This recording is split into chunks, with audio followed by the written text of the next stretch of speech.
sikap na itaas mo yung buhay ng pamilya mo. So feeling ko, yun po yung medyo kakaiba dun sa On the Wings of Love na may tamang ano siya, tamang ingredients ng kilig, ng happy, ng kurot sa puso ng family.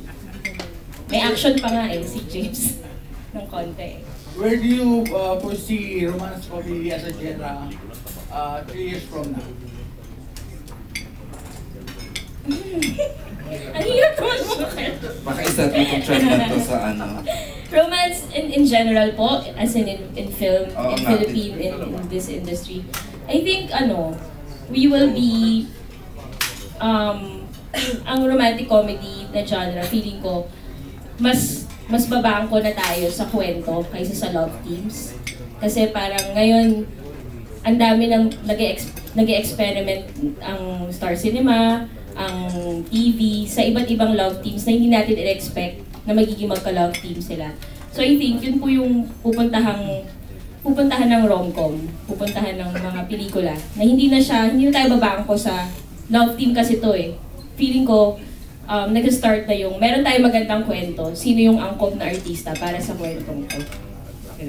I hope hindi ito spoiler, pero how did you divide ni Direk Jojo yung teleserye?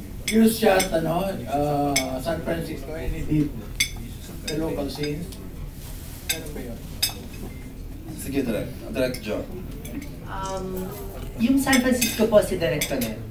Tapos dito nung iba't iba pong plot po ng family ni Bianca and ni Tito Joel sa tenement, yung community na yan. Tapos may mga scenes po na yung J-Dean kay Director Net.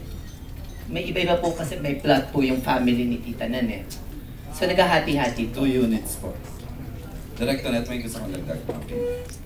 Tama po yun. Okay. Kay Joel, I hope hindi rin spoiler, no? Ano yung secret na sakit mo sa series? Medyo magiging spoiler siya pero... Ubo po yata, ubo. Medyo ubo lang pala. Ubo lang pero pinalaki May ang karamdaman siya.